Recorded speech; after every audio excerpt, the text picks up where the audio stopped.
Hello guys, good morning, જય માતાજી, જય શ્રી કૃષ્ણ. આઈ હોપ તમે બધા મજામાં હશો. હું પણ મજામાં છું. તો ટામેટાં જોઈને તમને થોડો આઈડિયા તો આવી ગયો હશે. તો આજે આપણે બનાવવાના છે બધાનો મોસ્ટ ફેવરેટ ટોમેટો સૂપ. તો એના માટે આપણે 2 કિલો જેવા દેશી ટામેટાં લઈ લીધા છે. તેને સરસ ધોઈ અને પછી લેવાના છે. આપણે દેશી લીધા છે એટલે આ થોડા ખાટા મીઠા ટામેટાં રહેશે. તો એને આપણે ધોઈને સાફ કરી લીધા છે. હવે તેને આપણે એની જે આંખનો ભાગ હોય એ કાઢી અને બે ત્રણ કટકા કરી મોટા મોટા અને સુધારી લઈશું અને કુકરમાં ઉમેરી લઈશું. અને પછી આપણે તેમાં બીજા થોડા ઇન્ગ્રીડિયન્ટ્સ નાખવાના છે, તે નાખીશું આપણે.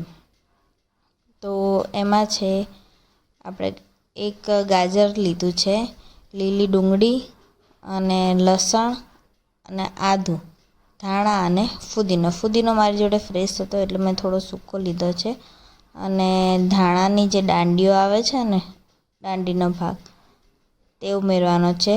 લસણ ઓપ્શનલ છે, તમે તેને એવોઈડ પણ કરી શકો છો.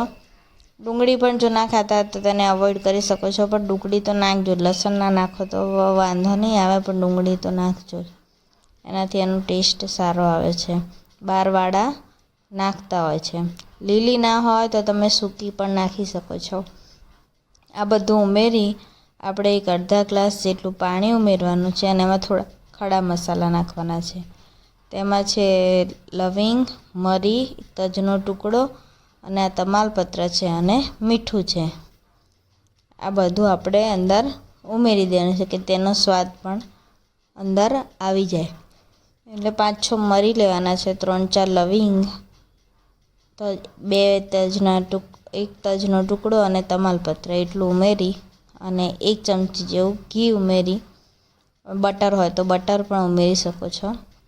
અને આપણે કુકર બંધ કરી ધીમા તાપે આપણે તેને 2 થી 3 વિસલ થાય એટલે 15-1 મિનિટ જેટલું એને કૂક થવા દેવાનું છે.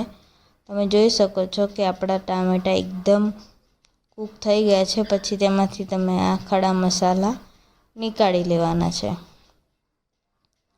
મરી અને લવિંગ રહેશે તો વાંધો નહીં, તજ અને તમાલપત્ર કાઢી નાખીશું આપણે. પછી તેને બ્લેન્ડરથી આવી રીતે મસ્ત થોડું કુકર ઠંડુ થાય પછી બ્લેન્ડ કરી નાખવાનું છે. પછી આપણે જે મોટી ચાયણી આવે છે તેમાં ગાળવાનું રહેશે. આ રીતે સરસ બ્લેન્ડ કરી નાખવાનું છે બધું. ને તમે પણ ઘરે ટામેટો સૂપ ના બનાવતા હોય તો એકવાર બનાવજો, છોકરાઓને બહુ ભાવે છે. આવી રીતે ગાળી લેવાનો છે આપણે. બધો ધીમે ધીમે કરી અને ગાળી લઈશું. આ પ્રોસેસ થાય ત્યાં સુધી વિડીયોને લાઈક, કમેન્ટ અને શેર કરી દેજો, નહીંતર પછી તમે લોકો ભૂલી જાઓ છો. અને એકવાર જરૂર બનાવજો. તો આવી રીતે આપણે બધો જ ટામેટાનો જે સૂપ હતો એમાંથી બધો બીનો ભાગ અને જે પણ કંઈ આખું રહી ગયું એ બધું નીકળી જાય એના માટે ગાળી લીધો છે. અને આપણું આ મિશ્રણ રેડી થઈ ગયું છે. હવે આપણે એમાં મસાલા કરવાના છે. તો આ છે ફુદીનાનો પાવડર, આ છે ચાટ મસાલો, આ છે મરી પાવડર અને આ છે ધાણાનો પણ તમે પાવડર લઈ શકો છો. અને આ છે કોર્નફ્લોરની સ્લરી.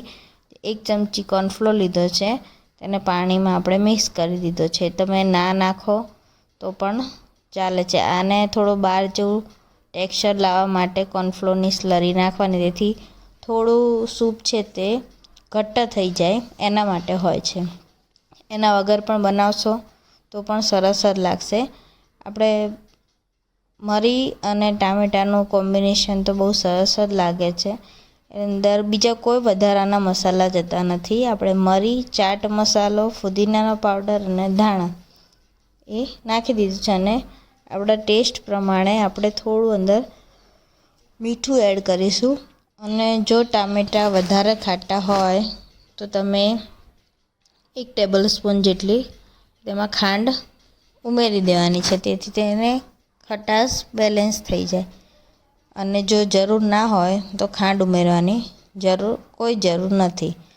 હવે આ સ્ટેજ ઉપર પછી આપણે અંદર કોર્નફ્લોરની સ્લરી આપણે ઉમેરી દઈશું, જેથી ઉકળતા ઉકળતા સૂપ થોડો ઘટ્ટ થઈ જાય. મેં થોડું જ કોર્નફ્લોરની સ્લરી નાખી છે, કેમ કે બહુ થીક કરવાનું નથી. તો હવે આપણે તેને સરસ ઉકાળી લઈશું. અને તમે બીટ પણ અંદર નાખી શકો છો, તેનાથી એકદમ રેડ કલર આવે છે. તમે આની અંદર બીટ એક કટકો જેવું નાખી શકો છો. અને મેં હવે ટેસ્ટ કર્યું છે તો મને થોડું ચાટ મસાલો ઓછો લાગ્યો, એટલે મેં એક્સ્ટ્રા ચાટ મસાલો થોડો એડ કર્યો છે. ત્યાંને 10થી 15 મિનિટ જેવું આપણે સૂપને ઉકાળવાનું છે. ઉકળતા ઉકળતા એ ઠીક થઈ જશે. જોઈ શકો છો તમે કલર કેવો સરસ આવી ગયો છે. અને 15 મિનિટ જેવું થઈ ગયું છે ઉકળતા ઉકળતા. હવે તેમાં એક સિક્રેટ શાઇન લાવવા માટે આપણે ઉમેરીશું બટર. તેનાથી સૂપમાં એક અલગ જ ચમક આવી જશે, એની ઉપર શાઇન થઈ જશે, એનો કલર એકદમ ઉભરાઈને આવશે, એકદમ મસ્ત લાગે છે ને બહાર જેવું. આ ધાણા તમને આખા આવતા હોય તો તમે ધાણાનો પાવડર ઉમેરી શકો છો, તો ધાણા દેખાશે નહીં આવી રીતે. પછી હવે તેને તમે જોઈ શકો છો કે આપણે 15 મિનિટ જેવો ઉકળી ગયો છે, તેનો કલર સરસ આવી ગયો છે. અંદર મેં બીજો થોડો ધાણા અને ફુદીનાનો પાવડર ઉમેર્યો છે કે એનો ટેસ્ટ સારો આવે છે. લાસ્ટમાં ઉમેર્યો એટલે ફુદીનાનો ટેસ્ટ જળવાઈ રહે છે. પછી હવે આપણે સૂપ રેડી છે. કેવો લાગ્યો